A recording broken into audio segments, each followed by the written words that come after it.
Hoje o louvor estava top, hein? Amém? Semana passada eu falei sobre o Evangelho, né? O Evangelho da Graça, que o Evangelho, na verdade, ele possui capítulos. Ele é um só, mas ele possui capítulos. E eu falei sobre o Evangelho da Graça, o Evangelho do Reino e o Evangelho Eterno. E eu fiquei de focar hoje mais na parte do Evangelho Eterno. Só para recapitular, pior que hoje não vai ter o... Coloca para mim Atos 20 e 24. Vou fazer uma recapitulação rapidinho.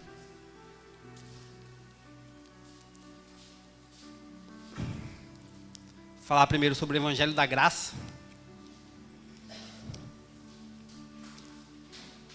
Contudo, nem por um momento considero a minha vida como um valioso tesouro para mim mesmo, contudo, que possa completar a missão e o ministério que recebi do Senhor Jesus, para dar testemunho do Evangelho da graça de Deus. A vida de Paulo era o ministério do Evangelho da graça. Através da vida dele a gente podia perceber exatamente o que é receber a graça de Deus. Porque ele foi um homem que perseguiu a igreja, perseguiu os cristãos, um homem impiedoso, que matou sem dó. E mesmo assim, ele teve um encontro com Jesus, no caminho para Damasco. E Jesus entrou na vida dele, então a vida dele passou a pregar, a própria vida dele passou a pregar o Evangelho da Graça, que foi o ministério que foi dado a ele. E o que é a graça? A graça, lá em Efésios capítulo 2, versículo 8, a gente vai entender que a graça, ela é um dom não imerecido. A gente é um presente que a gente ganha sem merecer. Tem como colocar aí, calma? Efésios capítulo 2, versículo 8. Então nós fomos salvos pela graça, mediante a fé. É um dom de Deus e não por obras, para que ninguém se glorie. Porquanto pela graça sois salvos por meio da fé. Isto não vem de vós, é dom de Deus. Isso é graça. Você não é salvo porque você merece. Você é salvo porque Deus decidiu te salvar. Pela graça, Ele entregou o único filho dele por amor a você. E semana passada eu até falei dessa questão da gangorra, né? Que muitas vezes a gente vive, porque a gente... eu até citei que no Brasil tem mais de 50 milhões de evangélicos que dizem ter a natureza de Deus. Só que se a gente pegar exatamente e olhar para a nossa realidade, que é o Brasil, a gente vai ver que é uma nação que vive debaixo de um caos. E aí a gente se pergunta, será mesmo que existe 50 milhões de evangélicos que nasceram de novo? Que receberam essa graça e passaram a... Porque quando Deus te dá a graça é porque Ele está te devolvendo uma condição que você perdeu no jardim. Que foi qual? A de filho. Você perdeu essa condição de filho.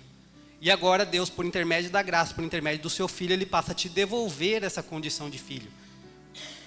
E aí, simplesmente, você vive muitas vezes numa gangorra. Mereço, não mereço. Aí eu tenho um dia ruim, eu falar, pequei e perdi a salvação. Aí no outro dia tá bom, tô firme no Senhor, tô salvo. Glória a Deus, aleluia. Tá pentecostal, rodando no manto. E aí, erra, falha, você já fala, pequei. Não mereço ser salvo. E exatamente, irmão, você não merece. Mas ainda assim, Deus tomou a decisão de salvar você. De entregar o único filho dele para te salvar. E temos o Evangelho do Reino, que é por que Deus nos salvou. Primeiro Evangelho, Evangelho da Graça, como Deus nos salvou. Pela graça mediante a fé. É um dom de Deus, não por obras para que ninguém se glorie. Amém? Amém. Coloca aí com Lucas capítulo 4, versículo 43. Vocês estão bem? Está tudo tranquilo? Friozinho bom? Amém?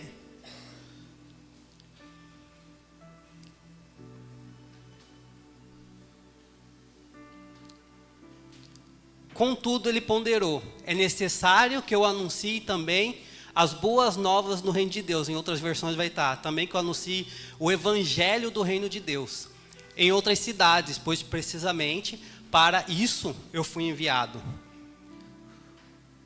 O segundo capítulo do evangelho é o evangelho do reino de Deus, que é por que Deus me salvou. Primeiro, o evangelho da graça, como Deus me salvou, mediante a fé. Segundo capítulo, evangelho do reino, por que Deus me salvou, para devolver a minha posição original. Porque no jardim, o homem tinha domínio sobre todas as coisas. Ele foi criado por Deus para exercer domínio. O homem tinha como função no jardim proteger a criação, os animais, e cuidar da terra. Só que quando o homem peca e o pecado entra no mundo, o homem gera um conflito entre o homem e a criação. E o homem deixa de ter domínio sobre a terra e passa a ser dominado pela criação. O homem perde o seu poder de domínio. Então, Jesus, ele vem para anunciar, tanto que Jesus inicia seu ministério anunciando o reino de Deus. Arrependei-vos, porque o reino de Deus está próximo. E o reino de Deus fala do porquê Deus nos salvou, para nos devolver a nossa posição original. Qual? Aquela que é de acordo com a ordem de Melquisedeque, que eu falei semana passada. Com mente de rei, coração de sacerdote, mente de governo, coração de servo. Essa é a natureza da igreja. Mente de rei, coração de sacerdote. Mente de governo, coração de servo. A nossa vida é uma vida sacerdotal. A gente não vive em prol de nós mesmos. A gente vive em prol do outro. Isso é ser igreja. Eu falei semana passada que igreja não significa ser chamados para dentro, e sim chamados para fora. Foi para isso que a gente foi chamado. A gente se reúne aqui todos os domingos, e até nas sextas-feiras, para a gente falar e adorar a Deus, e glorificar o Senhor, e comemorar por tudo aquilo que a gente viveu a semana toda em Deus. Da gente compartilhar vida na vida. Isso é ser igreja. Eu até brinquei semana passada e disse bem assim: se ninguém toca na sua vida, tem alguma coisa de errado. Porque, irmão, se você... Isso aqui é uma família. A igreja do Ministério Voz do Evangelho é uma família. E a gente quer tocar na sua vida. A gente quer fazer parte da sua vida. Então, a gente cresce em Deus assim. É assim que a gente alcança e desenvolve a nossa salvação. Tocando um na vida do outro. Às vezes estressa, às vezes complica, mas é isso. É exatamente assim. A gente é forjado no fogo através disso. É assim que a igreja do Senhor vai formando Cristo nela cada dia mais. E quando você sai lá fora, o que o mundo vê? Vê Jesus, porque a face é dele.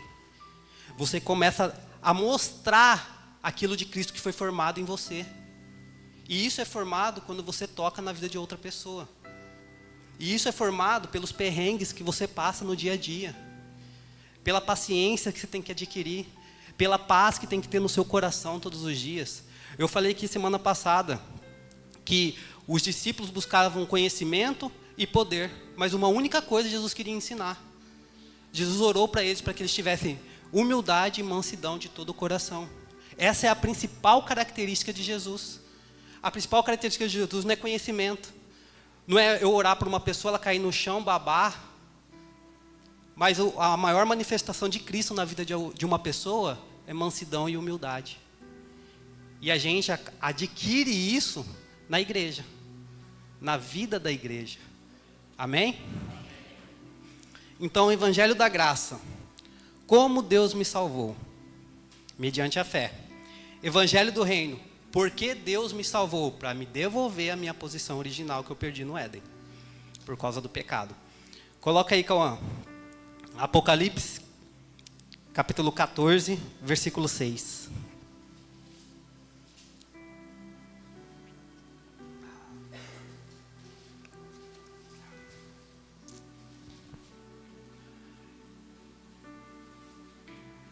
Vamos falar sobre o terceiro capítulo. O Evangelho Eterno, que é o que Deus salvou. Observei outro anjo que voava pelo meio do céu e portava nas mãos o Evangelho Eterno para anunciar aos que habitam na terra a toda nação, tribo, língua e povo. Terceiro capítulo, Evangelho eterno. O que Deus salvou? Tudo. Deus salvou todas as coisas. O Evangelho eterno não fala que Deus salvou apenas o homem, mas Ele salvou toda a criação. Lembram do versículo famoso, que é João 3,16? E Deus amou o mundo de tal maneira que entregou seu único filho para que todo aquele que crê não pereça, mas tenha vida eterna. Amém? O que é vida eterna? Falei semana passada, vocês lembram? Vida eterna é o conhecimento que você tem de Deus. É conhecer a Deus e é conhecer a Jesus. Amém? Jesus, ele vai orar em João capítulo 17 e dizer bem assim: Pai, eu rogo a Ti para que o Senhor não tire eles desse mundo, mas para que o Senhor os fortaleça e os proteja. Muitas vezes a gente anda por aí e a gente vê também em relação à visão de igreja que muitas outras pessoas têm. Eles pregam muito que, isso aí uns 10, 20 anos atrás era muito pregado, que Deus vai acabar com esse mundo e a gente vai morar no céu. E eu falei aqui também semana passada que a nossa missão não é morar no céu. Quer dizer, que o nosso destino não é morar no céu. Se alguém pregou isso para você, lamento dizer, mas é mentira. Você não vai ser um anjinho que vai ficar lá no céu tocando harpa e dando glória a Deus para o Senhor. Amém? Deus, ele tem algo muito maior do que isso. Se a gente pegar aqueles folhetinhos de testemunha de Jeová, tem uma coisa muito interessante nesses folhetinhos, que muita coisa ali não é verdade, mas tem uma coisa ali que é super interessante, que é as figuras, que aparece a criancinha brincando com o leão e com a serpente. Vai ser mais ou menos isso, porque em Isaías 35 fala exatamente isso, que terá crianças. Chegará um tempo, em um reino, em uma era, que terá crianças brincando com serpente, que terá crianças brincando perto de leão, e não terá mal algum. Porque é essa criação que Deus fez, que nós fomos criados para desfrutar dela. E às vezes a gente tem uma visão totalmente errada do mundo lá fora. Eu não fui chamado... Lógico, isso faz parte também, mas eu não fui chamado apenas para pregar o evangelho para pessoas. Eu fui para ajudar o Senhor. Eu estou aqui quando Jesus restaura a minha condição de filho.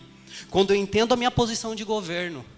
Tem uma coisa só que anseia muito no meu coração, que é ajudar o Senhor a restaurar todas as coisas.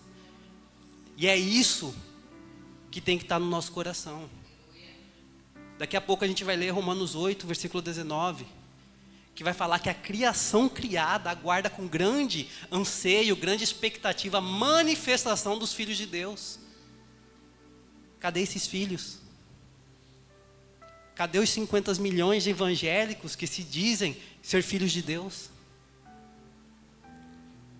Porque se tivesse realmente 50 milhões de evangélicos que se dizem filhos de Deus, esse mundo já estaria totalmente restaurado.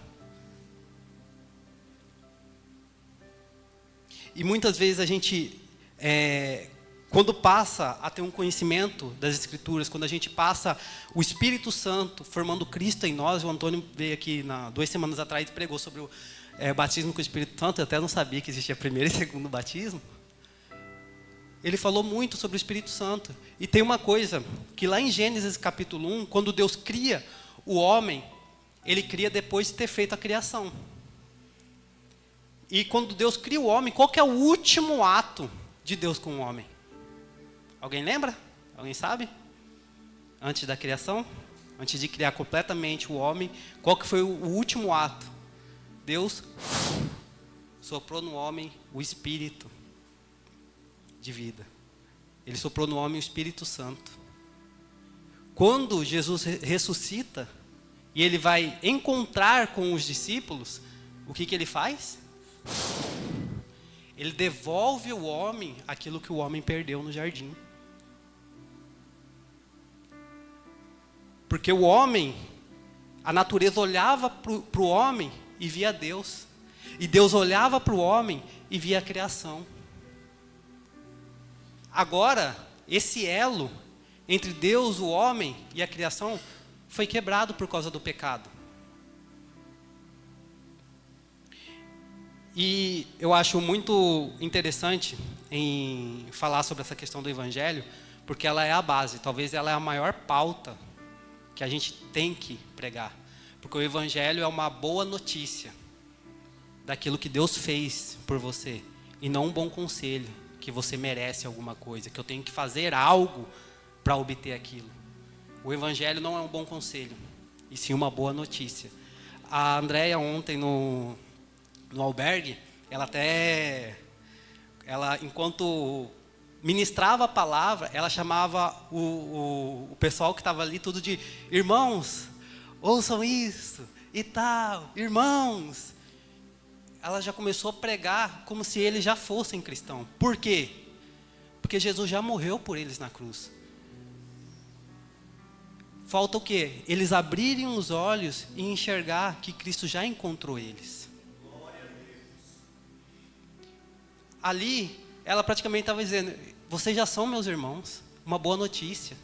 E o que a gente encontra muitas vezes? Pessoas que vão pregar o Evangelho e diz, muitas vezes alguém vai falar, eu fiz isso, fiz aquilo, se arrependa dos seus pecados, senão você vai para o inferno. Aí eu pergunto, isso aí é uma boa notícia? Ele sabe que o pecado dele vai levar ele para o inferno. E isso afeta a consciência dele. É por isso que o Evangelho é uma boa notícia. Uma boa notícia que Jesus morreu na cruz do Calvário para salvar a mim e a você. A gente não merece, mas ainda assim Ele se entregou na cruz por mim e por você. Amém? Repitam comigo assim. O Evangelho da Graça, como Deus me salvou. Pela graça, mediante a fé. A graça não é uma recompensa. É algo que eu recebi sem merecer. Evangelho do Reino. Por que Deus me salvou? Para me devolver a minha posição original. De acordo com a ordem de Melquisedeque. Com mente de rei, coração de sacerdote. Com mente de governo, coração de servo. Evangelho eterno. O que Deus salvou? Tudo.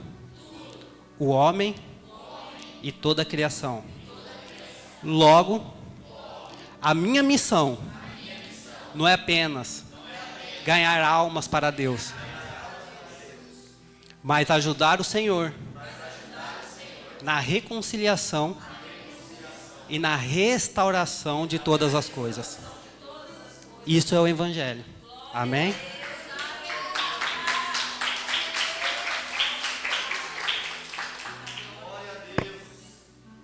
Coloca aí com Atos capítulo 3, versículo 21. Preciso falar um pouco sobre isso.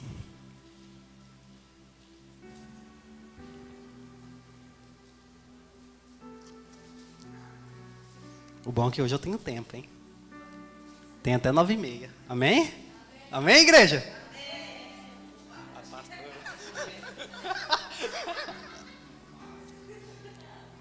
Ai, ai. Estou me sentindo querido hoje. Glória a Deus, aleluia. Atos 3, 21. É necessário que Jesus permaneça no céu, até que chegue o tempo em que Deus restaurará todas as coisas, conforme já decretou há muito tempo, por intermédio dos seus santos profetas. Amém? É necessário que Deus restaure todas as coisas, por meio dos seus santos profetas. Por meio de quem? De mim e de você. É necessário. Quando Deus iniciou a criação, Ele olhou para todas as coisas, depois de criado, e Ele disse o seguinte: é bom. Deus olhou para todas as coisas que Ele criou e disse, isso é bom. Então, eu me nego, como cristão, olhar para esse versículo em Gênesis 1, que Deus vai criando as coisas e Ele via que tudo era bom, e dizer que, e olhar para esse mundo lá fora e dizer que tudo é mal, que tudo tem que ser queimado. Vou pegar o Augusto aqui. Vai ficar sentado aí, vai ficar sentado, relaxa. Calma, respira. Tá muito nervoso. Imagina que o Augusto está aqui, na frente, sentado em livros, em um livro. Imagina também que ele está com uma cadeira na mão. Que ele está bebendo uma cadeira. E que ele está lendo uma caneca. Confuso, né? Dá até um quadro abstrato. Qual é o problema dessa imagem que vocês estão vendo? Do Augusto sentado em um livro, tomando uma cadeira e lendo uma caneca. São as posições. Porque a posição está errada, a gente tem que jogar tudo fora e pegar coisas novas? Não. Agora imagina se um pé da cadeira está quebrado, a caneca está trincada e os livros são tudo amarrotado, amassado. A gente pega tudo e joga fora? Essa figura é exatamente como nós vivemos. Em posição errada e falta de restauração. É exatamente isso que Deus vai fazer no mundo. Ele vai restaurar todas as coisas e colocar cada uma no seu devido lugar. É exatamente isso que Deus está fazendo com o mundo. A gente vê as enchentes que estão ocorrendo, a natureza criada, gritando, tsunamis afetando países, doenças que muitas vezes nem cientistas sabem explicar de onde que está surgindo. A criação geme. Ela geme, porque ela sabe que Deus vai restaurar os filhos, e se Deus está restaurando os filhos, é porque vai chegar a vez dela. E isso vai chegar através da minha vida e da sua. Quando mais Cristo é formado em nós, quando a gente olha para o mundo, a gente não consegue fazer outra coisa senão contemplar as coisas desse mundo. Porque um dia Deus olhou para esse mundo e disse, tudo isso é bom. Então passamos a olhar para esse mundo e falar, cara, tem Deus aqui. Às vezes passa umas borboletas e você fala, cara, olha que top. Às vezes você olha para o céu, você vê o céu estrelado, você fala, cara, como que Deus arquitetou tudo isso? Que maravilha. Você olha para o horizonte, para o mar assim, ó, e você vê, cara, que trem top. Essas coisas Deus quer restaurar. Mas para Ele restaurar, Cristo, por intermédio do Espírito, tem que ser formado em nós. Irmão, o homem em si, se a gente parar para pensar e falar, eu vim aqui hoje na igreja porque eu estou me sentindo mal, porque eu faço coisas erradas, eu penso coisas erradas. Deixa eu dar uma notícia para você. Todos que estão aqui têm pensamentos ruins. Todos que estão aqui não merecem o amor de Deus, mas ainda assim Deus decidiu nos amar. A diferença entre nós e o mundo que está lá fora é que isso já foi revelado para a gente. A nossa consciência entende exatamente que Cristo morreu na cruz para nos salvar. E a gente precisa urgentemente anunciar isso para todas as coisas, para todas as pessoas, para o mundo, para a criação. Uma vez eu estava vendo um profeta chamado Gregory McNutt. Acho ele muito massa. Ele, contando testemunho, ele falou que quando Cristo começou a ser formado nele, ele estava aquele fogo pela fé, de pregar o evangelho. Ele falou que colocava até a cabeça assim, ó, na água assim, para pregar para os peixes. Só que muitas vezes é até loucura isso, né? Pregar para o peixe, porque realmente a gente prega o evangelho para as pessoas. Mas através das nossas mãos, das nossas obras, o mundo ele vai sendo restaurado. Sabe? Deus ele começa a usar muitas vezes a profissão que você tem para cuidar não só de pessoas, mas também de toda a criação. Tem pessoas, como, por exemplo, o Anacleto, ele trabalha muito com essa questão com os animais. Olha só que a obra que Deus deu na sua mão, de cuidar e zelar pela criação. Em Gênesis capítulo 4, a Bíblia vai falar algo que todo mundo aqui conhece, sobre a história de Caim e Abel. Caim e Abel. Qual que era a função de Caim na terra? Cultivar. Qual que era a função de Abel? Proteger a criação, proteger os animais. Mas um grande dia, Caim decidiu abandonar o seu trabalho. Ele decidiu abandonar o cultivo da terra, porque ele sentiu ciúmes de Deus ter rejeitado a oferta dele e ter aceitado do irmão. E o que ele faz? Além de abandonar a sua função, ele mata seu irmão Abel. E agora a criação deixa de ter aquele que cultiva e aquele que protege. Em Gênesis capítulo 1, quando Deus cria todas as coisas, ele cria em 5 dias. Ele deixa para o homem ser criado no último dia. Antes do homem ser criado, quando Deus termina de criar todas as coisas, a criação, o mundo, não tinha propósito nenhum. Qual foi o propósito de Deus ter criado aquilo sem o homem? Deus ele precisava arrumar um propósito para tudo aquilo que ele criou. E ele cria o homem e coloca o homem para cuidar e zelar de tudo isso. Só o que acontece? O pecado entra no mundo e corrompe e deforma toda a criação.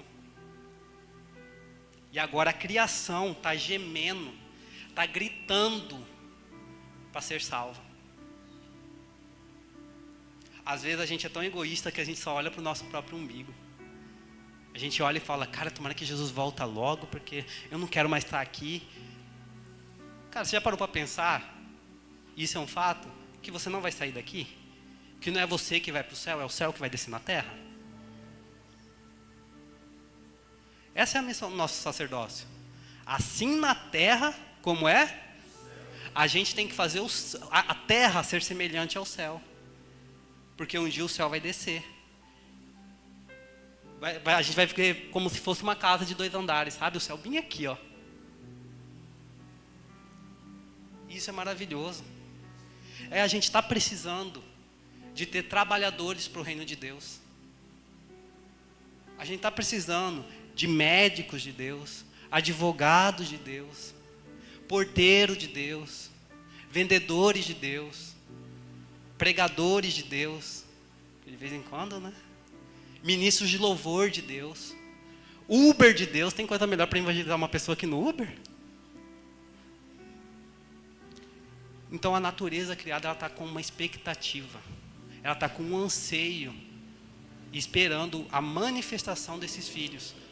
Coloca lá para mim, em Romanos capítulo 8, versículo 19.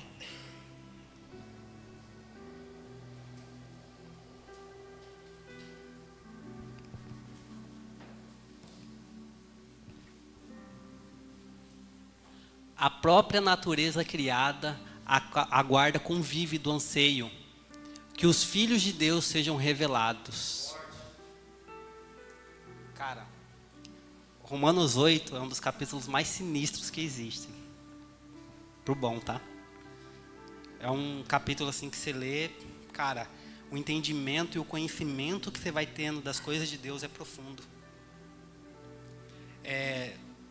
Tem um homem, creio que vocês todos conhecem, chamado Martinho Lutero. Quem já ouviu falar aqui, Martinho Lutero? Amém? O cara que iniciou a reforma protestante. Ele vai falar que quando o Cristo começou a ser revelado para ele, ele passou a ter entendimento realmente de todas as coisas. A primeira coisa que ele fez foi sair no fundo do seu quintal e plantar uma árvore. Porque ele entendeu que ele tinha que ajudar na restauração do mundo, de alguma forma. Ele também vai dizer que porque a gente precisa nos santificar. Deus ele vai nos redimindo primeiro o homem. Em Gênesis, Deus primeiro cria a criação, depois o homem.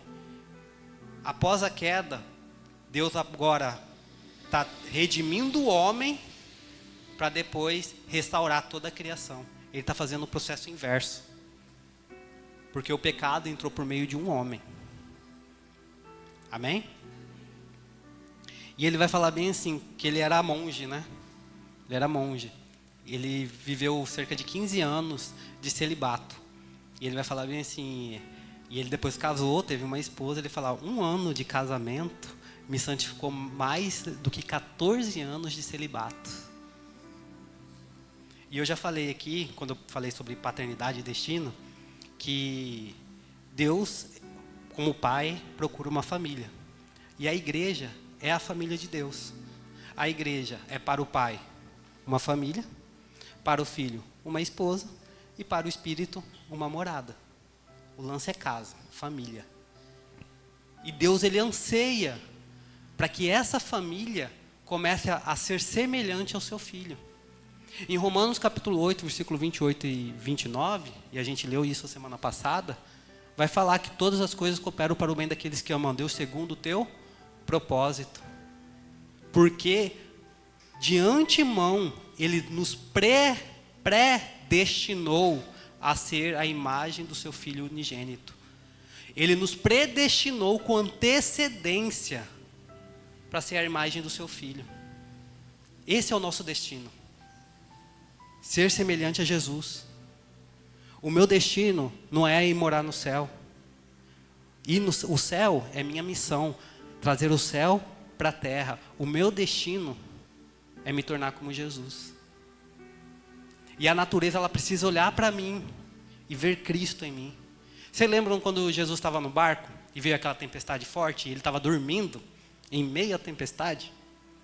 E os discípulos começaram a ficar desesperados. Senhor, Senhor, Senhor, por favor, me ajuda. Nos ajuda, o Senhor quer que a gente morra? E aí Jesus olha para ele, ô homens de pouca fé. E Jesus olhou para a tempestade e fez, shh, aquieta-te. E a tempestade se aquietou. Ficou mansa. Porque quando Jesus deu uma ordem, a tempestade entendeu que Jesus era a imagem de Deus, era a imagem do seu Pai. E a criação silenciou. Porque Jesus tinha domínio sobre toda a criação. Não era a criação que dominava Jesus, era Jesus que dominava a criação. E o Evangelho Eterno fala exatamente de todo esse papo, que eu acho legal, de influência. De o que eu devo fazer no meu trabalho.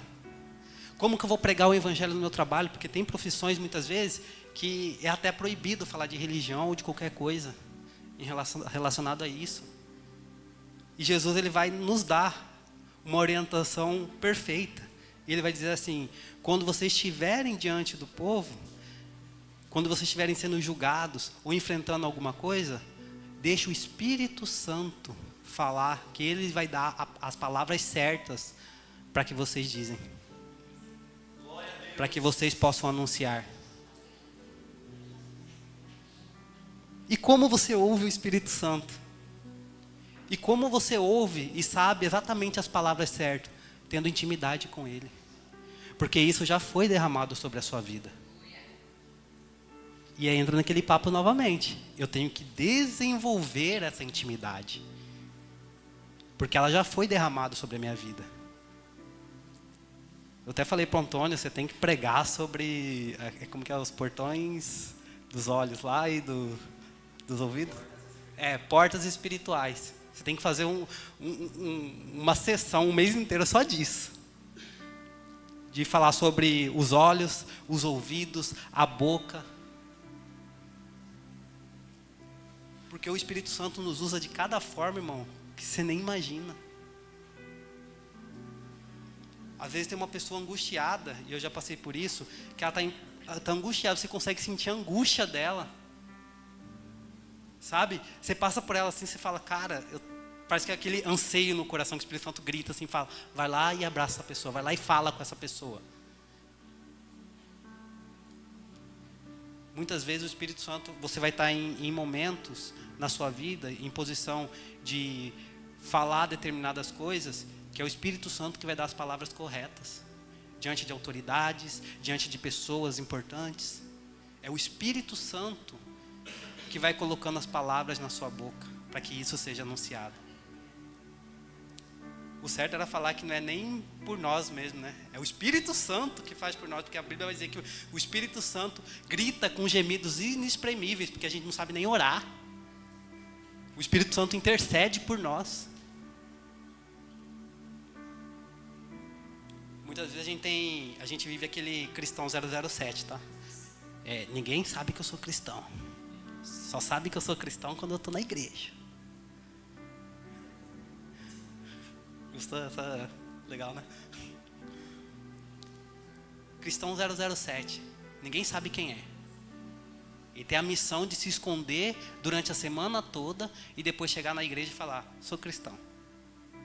Mas no trabalho dele ninguém sabe que ele serve a um Cristo. No trabalho dele ninguém sabe que ele adora a Deus.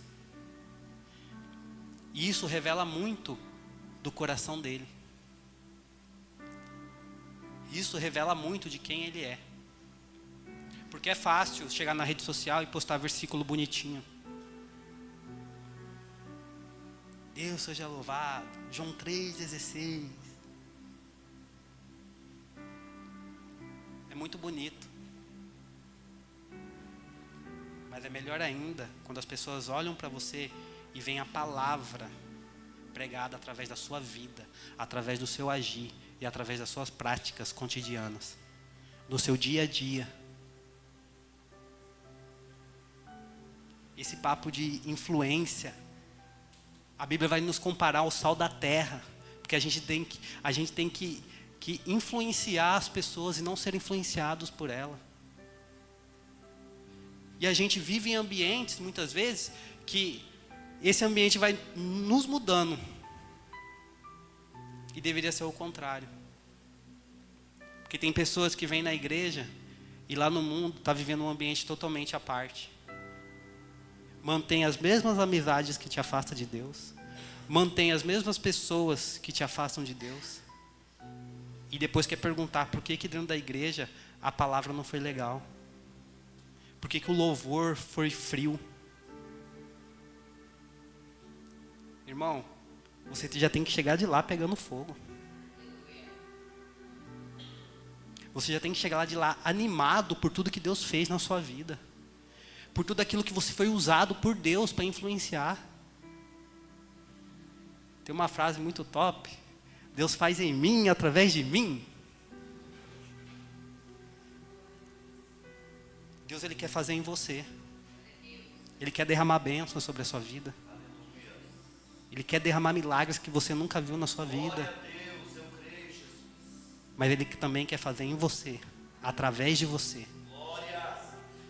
Ele quer te usar para anunciar o Evangelho para as outras pessoas. E não só anunciar o Evangelho, mas ajudar Ele na restauração de todas as coisas. Alguém vai dar glória comigo aí?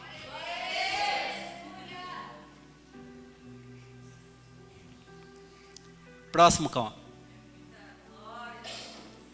Porquanto a criação foi submetida à inutilidade, não por sua livre escolha, mas por causa da vontade daquele que a sujeitou. Próximo. Na esperança de que também a própria natureza criada será libertada do cativeiro da degeneração em que se encontra, recebendo a gloriosa liberdade outorgada aos filhos de Deus. A criação hoje, ela se sente inútil. Ela não sente com uma utilidade nenhuma. Porque a utilidade dela, no jardim, no Éden, exercida por Adão, era ser cuidada. Era ser cultivada. E a gente olha para a criação hoje, ela está gritando. E a gente muitas vezes fica se perguntando, e criando teorias do aquecimento global. Às vezes a gente vê lá na Antártida, né, que fica gelado tudo lá, é isso aí. A gente lá vê os polos derretendo. Tudo isso é consequência do pecado do homem, da maldade do homem que foi crescendo. Eu estava até, não sei quem que eu falei. Qual que é É verdade. Qual que é a utilidade do pernilongo? Vocês já se perguntaram? Qual que é a utilidade dele? Aí eu pergunto para vocês, de coração mesmo, vocês acham que Deus criou o mosquito da dengue para te fazer ficar doente?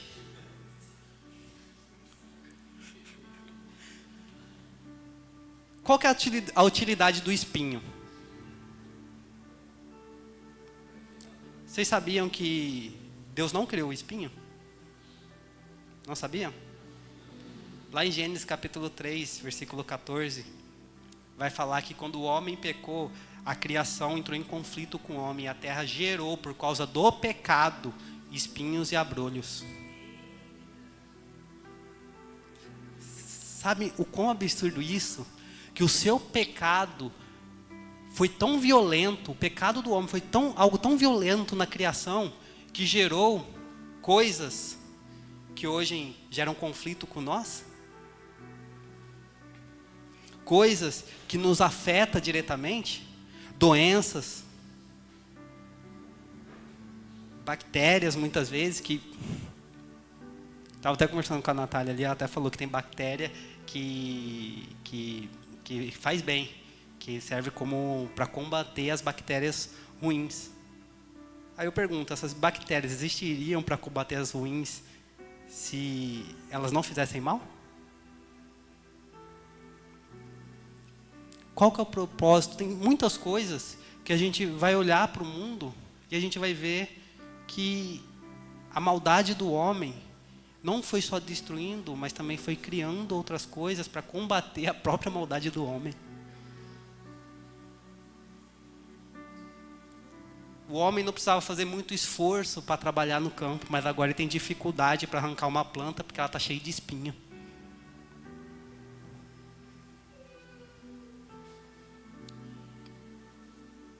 Vocês estão bem? Tá todo mundo tranquilo? Amém?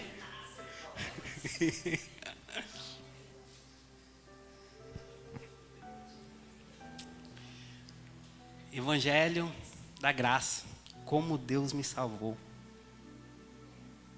O Evangelho da graça me livra de toda vergonha, medo e culpa. Por conta do pecado, eu me tornei órfão. O Evangelho da graça me devolve isso. Evangelho do reino, eu perdi a minha posição de governo. Agora, por intermédio do Evangelho, por intermédio da boa notícia, Jesus está nos dizendo: estou devolvendo a vocês o domínio que vocês perderam no Éden sobre todas as coisas. Evangelho eterno, o que Deus salvou. Ele não salvou apenas a mim, não salvou apenas os seres humanos, mas toda a criação. E Ele anseia restaurar tudo isso. Ele anseia para que toda a criação seja restaurada através das minhas mãos e da sua. Agora é uma viagem, tá? Isso não está na Bíblia. Uma viagem. Imagina só que quando Jesus voltar, a Bíblia deixa bem claro, né? O céu vai descer, a nova Jerusalém vai descer. Imagina o mundo, tá um caos, tudo destruído. A África, a América do Sul, a Europa. E aí eu fico imaginando, porque teve muitos homens de Deus e mulheres de Deus que às vezes abdicaram das suas funções, do seu trabalho que talvez amava, para pregar o Evangelho. E eu fico imaginando Deus devolvendo essas funções para essas pessoas. E falando para o arquiteto, por exemplo, está vendo a América do Sul toda destruída? Você tem a função de reconstruir tudo, me ajudar em toda a reconstrução do mundo. Pegar o médico e pegar a árvore da vida e dar para ele assim uma folha e falar: Tó, leve isso para as nações para que elas sejam curadas, para que toda a nação seja curada. Já pararam para pensar nisso? Não está na Bíblia, tá, irmão? Estou deixando bem claro. Mas só para você pensar. O quanto pode ser grande a obra de Deus através das suas mãos. Quando você se permitir deixar Deus te usar. como instrumento. Você vai começar a entender que pegar um lixo, uma sacolinha, pegar uma embalagem e jogar no chão, já é errado. Você já vai sentir aquilo no coração.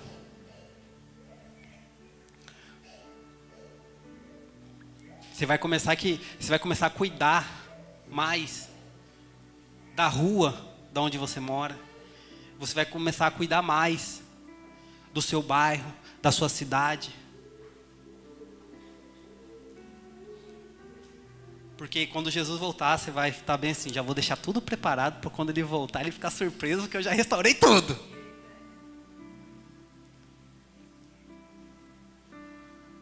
E se hoje você sair daqui com esse pensamento, de olhar para todas as coisas e ver com carinho que tudo que Deus criou é bom, cara, eu já fico muito feliz.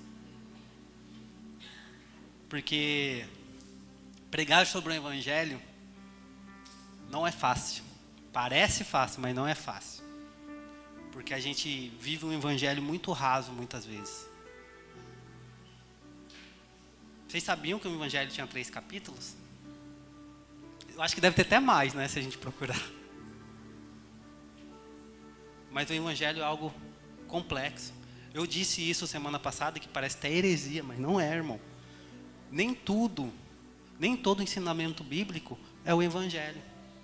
Mas todo desdobramento bíblico, todo ensinamento faz parte do Evangelho. Nem todo ensinamento bíblico é o Evangelho, mas todo ensinamento bíblico é um desdobramento do Evangelho. Santidade é o Evangelho? Não, mas é um desdobramento do Evangelho. Amor é Evangelho? Não. Mas também é uma pauta do Evangelho. Restauração de todas as coisas é o Evangelho? Não, mas é uma pauta do Evangelho. O Evangelho é uma boa notícia de como Deus nos salvou e não um bom conselho do que merecemos. Não leve o Evangelho como um bom conselho para a sua vida. Entenda, Ele já te salvou, querendo você ou não. O importante é o quanto você crê nele ao ponto de desenvolver e alcançar tudo aquilo que ele já derramou sobre a sua vida. Porque tudo depende agora, não é mais dele, ele já fez o papel dele. Agora é de você crer e desenvolver essa salvação. E quando você desenvolve essa salvação, você começa a olhar para todas as coisas e dizer: eis Deus aqui, porque tudo é bom. Quantas horas? Tenho mais tempo? Já acabou? Tem mais 8h30 ainda.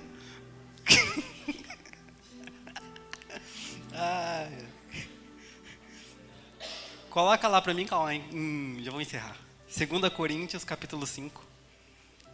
Versículo 17. Vou ler até o 19, tá?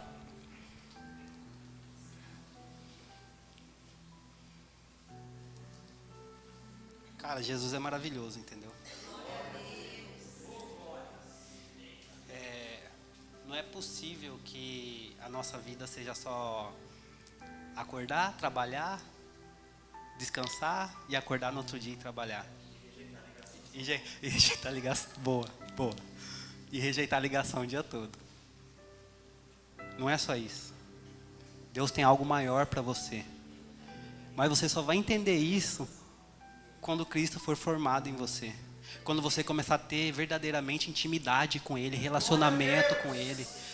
Porque aí a criação vai olhar para você e vai dizer: eis aí um filho de Deus. A criação criada aguarda com grande expectativa a manifestação do Filho de Deus. A palavra filhos aqui, eu já preguei sobre isso também. A palavra filhos usados aqui é a mesma usada para Jesus. Ruios. Filhos maduros. Filhos que cresceram no conhecimento de Deus. A vida eterna é esta: conhecer a Deus e ao seu Filho. E você só conhece a Deus quando você decide tocar na vida do outro. Relacionamento. Portanto, se alguém está em Cristo, é nova criação. Glória a Deus. Tem uma nova criação aqui, amém? As coisas antigas já passaram. Eis que tudo se fez novo. Tudo isso provém de Deus, que nos reconciliou consigo mesmo, por intermédio de Cristo e nos outorgou ao ministério da reconciliação. Todos, eu, Antônio, todos que estão aqui, a gente tem um ministério. O que significa ministério? Trabalho da reconciliação. A gente tem um trabalho de reconciliar uns com os outros. E não só uns com os outros, mas também com a criação. Continue aí com o próximo. Pois Deus estava em Cristo, reconciliando consigo mesmo o mundo. Olha aí. Não levando em conta os transgressores dos seres humanos. E nos encarregou da mensagem da reconciliação. Muitas vezes a gente prega que a gente pega esse versículo e fala que usa apenas para pessoas, né? Mas Deus nos usa para reconciliar não só uns com os outros, mas reconciliar a criação. E esse é um ministério que Deus nos deu, não deu só para mim, deu para todos que estão aqui. De ser paciente, de ter paz, de ter mansidão, humildade. De quando alguém estressado estiver do seu lado, você, ao invés de ser aquele irmão que gosta de botar fogo na lenha, de gosta de ver a treta, ser aquele que reconcilia. De ver, quando olhar para o mundo e ver algo de mal acontecendo, ser aquele primeiro que se levanta e fala, não, não é assim, vamos resolver. Esse é um ministério que foi dado para mim e para vocês. Eu estava lendo sobre o evangelismo na Europa, e a gente pega alguns países hoje na Europa, a gente vê que tem países que a política do país é justa. Eu estava vendo, não lembro agora o nome do país, que um cara, ele perdeu a posição dele de ministro, deputado, porque ele adulterou. Ele traiu a esposa. E sabe o que mais me assusta? É que a igreja daquele país é totalmente fria. E aí é um problema. Porque quando a justiça do país é mais justa que a igreja, tem algo de errado. Quando a justiça, quando os políticos de um país se tornam mais justos do que a própria igreja, a gente tem um problema. Os profetas diziam, eles iam profetizar e diziam bem assim, Deus usando os profetas para falar. Deus falava através dos profetas. Eu vejo mais justiça em Edom do que em Israel. Eu vejo mais justiça em outro lugar do que no povo de Deus. Porque vocês que receberam a minha palavra não têm sido justos. Mas muitas vezes aqueles que estão no mundo estão sendo mais justos que vocês. Irmão, tem ímpio que cumpre a lei melhor do que muitos cristãos que estão aí. Acho que eu fui para a Anacleto quando a gente estava conversando. Até falei, a lei é para criança. A lei é para criança. A lei não é para adulto. Porque adulto não precisa de lei, porque ele já sabe que não deve fazer. A lei é para criança que você fala, não coloca o dedo na tomada, é proibido isso. E aí, então você falar para ela que é proibido, você começa a perceber que ela cresce quando você vê que ela não está obedecendo aquilo que você fala que é proibido. Quando você vê que ela está obedecendo a lei. E aí ela cresce na maturidade e no conhecimento. A lei é para criança. Porque o adulto, o maduro, ele sabe o que é certo e o que é errado. A gente já falou sobre isso semana passada. Porque ele cresceu no conhecimento com Deus. Desenvolveu. E no jardim, para encerrar agora, vou encerrar, juro. No jardim, em Gênesis capítulo 3, quando o homem pecou, ele gerou conflito com ele mesmo. Porque quando ele pecou, ele olhou para ele e percebeu que estava nu. E se escondeu da presença de Deus. Porque o pecado gerou no homem, na psique do homem, na mente do homem, vergonha e medo. E não só isso. Além de gerar conflito com ele mesmo, gerou conflito com o próximo. Porque ao invés de ele colocar a culpa em si e falar, não, fui eu comi da fruta, eu que errei. Não, ele falou, a culpa é da mulher que tu me deste. Não só colocou a culpa na mulher, como colocou a culpa em Deus. O pecado gerou conflito com o homem e com a criação. Porque agora a criação cria brolhos e espinhos, e não só isso. A criação se revolta ao ponto de criar doenças e maldades por todo o mundo, ao ponto de afastar o homem, porque o homem se tornou feio, perdeu a imagem de Deus. Quando o homem sentiu vergonha e medo no jardim, eu disse isso semana passada, é como se fosse a alma do homem saindo do corpo dele dizendo, credo, que nojo, que feio. A nossa alma tenta fazer isso conosco todos os dias. Você é incapaz, você é inútil, você é isso, você é aquilo. Mas quando você entende o Evangelho, você entende a boa notícia de que Deus, de como Deus te salvou, do porquê Deus te salvou e o que Deus salvou, Ele te traz paz consigo mesmo, paz com o próximo e paz com toda a criação. Amém? Se coloquem de pé.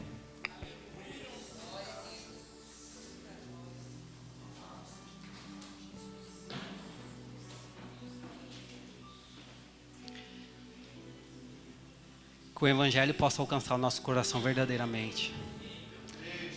Que a gente não venha viver um Evangelho raso. A gente venha viver um Evangelho verdadeiro, em que a gente é tocado um pelos outros, ao ponto de Cristo ser formado em nós de uma tal maneira que o mundo lá fora olha para nós e vê a imagem e a semelhança do Pai. Olha para nós e vê a imagem e semelhança de Jesus, porque Ele é o cabeça da igreja. Que o Espírito Santo possa colocar esse anseio no nosso coração. Se você não sabe orar, eu oro por você nessa noite, que o Espírito Santo te ensine a orar. Que você possa chegar na sua casa hoje, entrar no seu quarto e orar a Deus. E agradecer por todas as coisas que Ele tem feito. E todo problema e dificuldade que você tem enfrentado é por um único motivo, para que Cristo seja formado em você por meio do Espírito Santo. Senhor Pai, nós te agradecemos, Senhor meu Deus, por hoje. Nós te agradecemos por ontem e nós te agradecemos pelo amanhã, Senhor meu Deus.